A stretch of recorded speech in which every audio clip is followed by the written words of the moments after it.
శాసనమండలి సభ్యుడు వైసీపీ నాయకులు పర్వతరెడ్డి చంద్రశేఖర్ రెడ్డిని విమర్శించే స్థాయి 4వ డివిజన్ మాజీ కార్పొరేటర్ మామిడాల మధుకి లేదని ఆ డివిజన్ వైసీపీ మైనారిటీ నాయకులు సందాని హెచ్చరించారు. ఒక వ్యక్తిని విమర్శించే ముందు అంతటి హోదా తనకు ఉందా లేదా అన్నది ఆలోచన చేయాలని మామిడాల మధుకి హితవు పలికారు. 2014లోని ప్రభుత్వం పంపిణీ చేసిన అవ్వాతాతల పింఛన్లు స్వాహా చేసిన ఘనత నీది కాదా అని ప్రశ్నించారు. అదేవిధంగా ఎన్నికల్లో ఓటర్లకు పంపిణీ చేయాలని నాయకులు నగదు ఇస్తే ఏకంగా 2 సూట్ కేసులు నొక్కేసిన ఘనుడివి అన్నారు. టీడీపీ హయాంలో మరుగుదొడ్ల నిర్మాణం కోసం నిధులు కేటాయిస్తే ఆ నగదును లబ్ధిదారులకు అందజేసేందుకు కమిషన్ తీసుకున్న వ్యక్తి నీవు కాదా అన్నారు.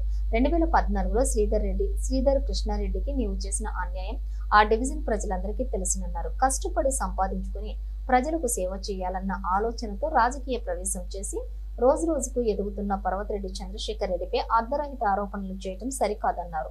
వరద బాధితులకు అప్పటి ముఖ్యమంత్రి నారా చంద్రబాబు నాయుడు నష్టపరిహారం కింద చెక్కులు పంపిణీ చేయాలని ఇస్తే వాటిని ఇచ్చే సమయంలో కమిషన్ తీసుకోలేదా ఒక్కసారి ఆలోచన చేయాలన్నారు. టీడీపీ నాయకులకు దిక్కులేక నిన్ను ఆ పార్టీ అధ్యక్షులుగా నియమించారని ఇప్పటికైనా టీడీపీ నాయకత్వం కళ్లు తెరవాలని సూచనలు చేశారు. ప్రజలకి డబ్బులు ఇస్తే నువ్వు తొబ్బేయలేదా? ఇవన్నీ దోచుకోవడం కదా.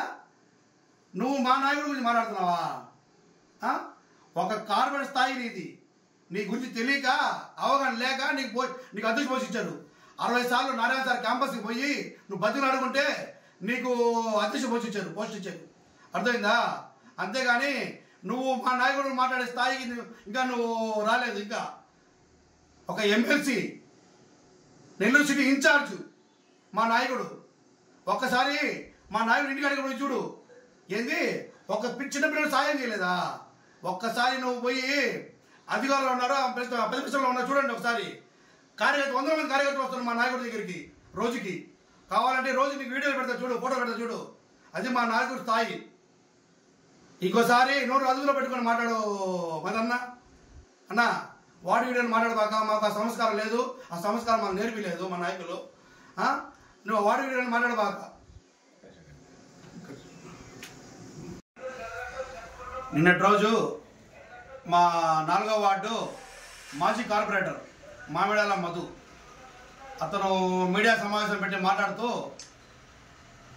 మా నాయకుడు అభిమాన నాయకుడు చంద్రశేఖర్ రెడ్డి గారి పర్వతరెడ్డి చంద్రశేఖర్ గారి గురించి నీచంగా మాట్లాడాడు.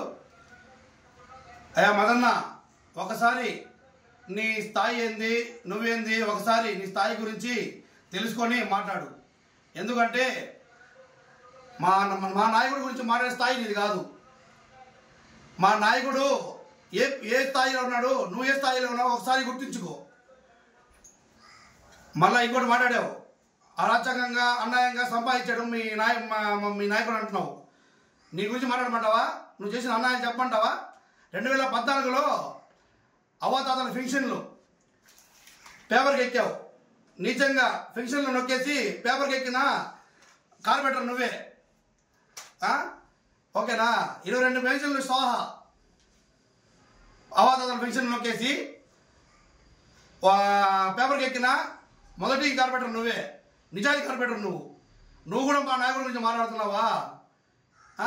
2014లో మా దైవం అన్నావే శ్రీకృష్ణారెడ్డి, మా గౌరవమైన శ్రీకృష్ణారెడ్డి మాకు కూడా నాయకులే. అతని గురించి మాట్లాడావు మా దైవం అని. ఆ దైవానికి ఏం మోసం చేసి తెలుసా నువ్వు? 2014 ప్రజలకు పంచమని డబ్బులు ఇస్తే 2 సూట్ కేసులు నొక్కేసి ఇంట్లో పెట్టుకున్నావు. అది గుర్తుందా నీకు? ఇంకా చెప్పంటావా నీ గురించి చిట్టా? ఇంకా చాలా ఉంది. 2014లో తెలుగుదేశం హయాంలో నువ్వు చేసిన అన్యాయాలు ఇన్ని కాదు. బాత్రూమ్స్ ప్రభుత్వం బాత్రూమ్స్ కట్టమని 15,000 ఒక బాత్రూమ్కి 15,000 ఈ మధ్య ఇస్తే మేము పోయి నీ దగ్గరికి వచ్చి అలా మేము కట్టుకుంటాము మాకు ఇవ్వనా అంటే 2,000 కమిషన్ అడిగావు నువ్వు. గుర్తుందా? తెలీదా నీకు? అది అన్యాయం అంటావా? మా నాయకుడికి అన్యాయం అంటావా? మా నాయకుడు ఇతర సమస్య పెట్టి కష్టపడి సంపాదించాడు. అంతేగాని నీలాగా దొబ్బేసి మాట్లాడలేదు. ఇవన్నీ 2014లో నువ్వు శ్రీకృష్ణారెడ్డికి చేసిన అన్యాయం అందరికీ తెలుసు. అదే 2014లో నువ్వు చేసిన అన్యాయాలు ఇన్ని కాదు. ఎవరైనా పెన్షన్ అడిగితే వాళ్ళకి కమిషన్లు అడిగావు. తెలుసా నీకు? 2014లో వరద బాధితులకి మా చంద్రబాబు నాయుడు చెక్కులు ఇచ్చారు అమౌంట్. ఆ చెక్కులు నీ పక్కన ఉన్న చెంచాలకి ఇవ్వలేదా? నువ్వు చెంచాలకి ఇచ్చి నువ్వు కమిషన్ నాకు తీసుకోలేదా? ఇది అబద్ధమా? ఇది నిజం కదా? చెప్పు. నువ్వు మా నాయకుడు మాట్లాడేంత స్థాయి నీది? ఏదో మేము మన లోకల్ నాయకులని మీకు ఊరుకుంటా ఉంటే నువ్వు ఇష్టం వచ్చినట్టు మాట్లాడతావా? నువ్వు ఇవ్వని మాట్లాడతావా? వాడి కూడా మాట్లాడతావా? అతను మాట్లాడే స్థాయి నీది? నువ్వు ఒక కార్పొరేటర్, మాజీ కార్పొరేటర్. నువ్వు గెలిచిన ఒక్కసారి, అర్థమైందా? నువ్వు నగర అధ్యక్షులు అనుకుంటున్నావు. నీకు అవగాహన లేక, మా నారాయణ సార్కి అవగాహన లేక పాపం నీకు నగర అధ్యక్షులు ఇచ్చారు. అర్థమైందా? అతను అవగాహన లేదు నీ గురించి. సార్, నారాయణ సారు, ఇలాంటి వాళ్ళని మీ పక్కన చేర్చుకుంటే మీ పార్టీకే చెడ్డ పేరు. మీకు అతని గురించి అవగాహన లేదనుకుంటా. అతను చేసిన అన్యాయం కాదు, మాది చాలా చిట్టా ఉంది. ఓకేనా? మీరు దయచేసి అతన్ని మామిడాల మొత్తం పేరు అతన్ని పక్కన పెట్టండి. అతని వల్ల మీకు నష్టమే కానీ లాభమే ఉండదు. అదే 2019లో నారాయణ సార్ నిలబడ్డారు. ఓకేనా?